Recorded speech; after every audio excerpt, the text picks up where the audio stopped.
Hey, welcome back. Ready for our next Night Gallery review.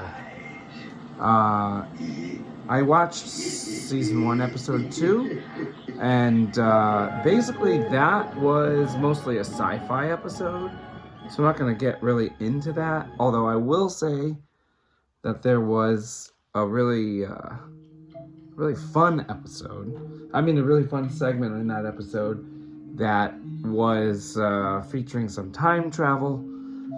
That was fun. But anyway, let's talk about season 1, episode 3, because both segments of this episode are horror. So the first segment is called The House. The House is about a woman who is at a mental institution. She has a recurring dream of a house, and she basically gets cleared to be released from the institution, and as she's driving, she sees the house of her dreams, and she goes and she asks, she walks up to the house, and a realtor is hanging out there and asks her if she's interested, and so she says yeah, and then when she goes in, it becomes apparent that she is completely familiar with the layout of the house, as well as details where paintings are being hung and so on. So some kind of supernatural entity has shown her what's in the house. She then finds out that the house is for sale for only $60,000, which is apparently 1/5 of the value. And the reason why it's being sold for so low a price is because it's haunted. So I'm not going to tell you how it ends. I think this was like a 20 to 30 minute segment.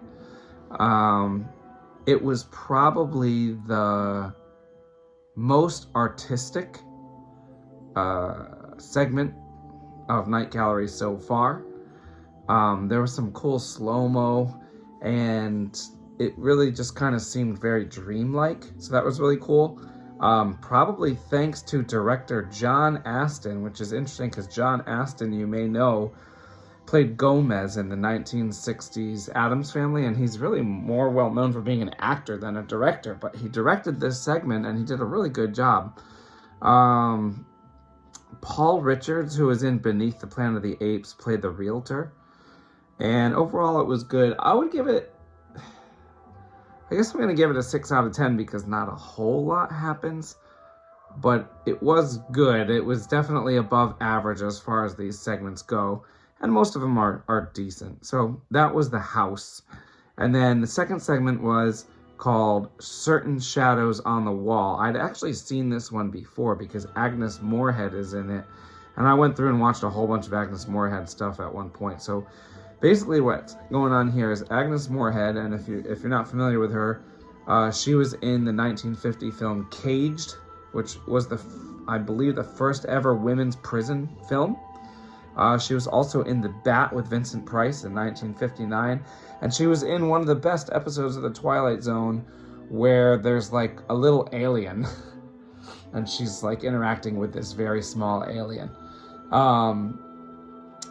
So she is on her deathbed in this segment, and her brother is basically kind of like taking care of her. Her brother's a doctor, and at first everything seems cool, and then the brother goes downstairs and talks to their 2 other sisters, and basically it seems that the brother at least is like waiting for her to die, because it turns out that when their father died, he left all of his estate only to Agnes Moorehead's character.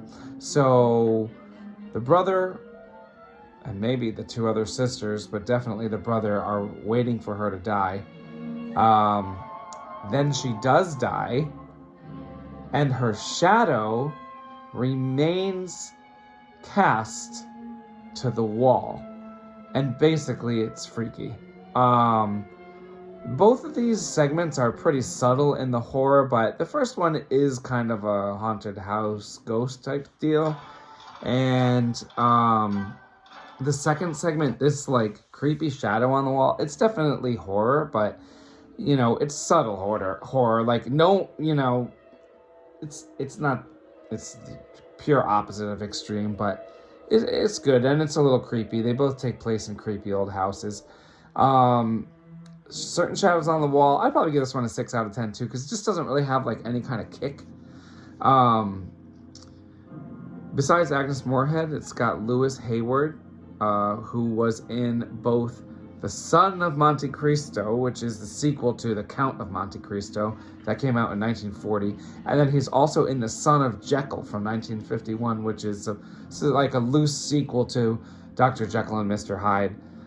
It also features Grayson Hall, who was in, ready for this, 474 episodes of Dark Shadows, the 1960s horror soap opera.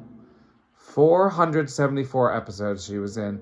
She was also in the 2 movie spin-offs, House of Dark Shadows and Night of Dark Shadows, both of which I have done video reviews for, so you can check those out. And also, interestingly, this was directed by Jeff Corey. Jeff Corey, again, not really a director, more of an actor, and he actually acted in Season 1, Episode 1 of The Night Gallery, and he was in the episode The Dead Band that I talked to in my most recent video. So, that's pretty much it. I would give both of these segments 6 out of 10, which means the episode overall gets 6 out of 10. I am kind of hoping that, you know, as the series goes on, that it picks up and gets a little bit better, because it's really, really tame so far. But, you know, it was TV. I don't think they could really show a whole lot on TV. Also noteworthy is that this episode, even though it's only episode 3, is the final episode of 1970. It was on in the end of December 1970, and so the next episode that we talk about will be in 1971. So I'll see you soon to talk about that one. Thanks for watching.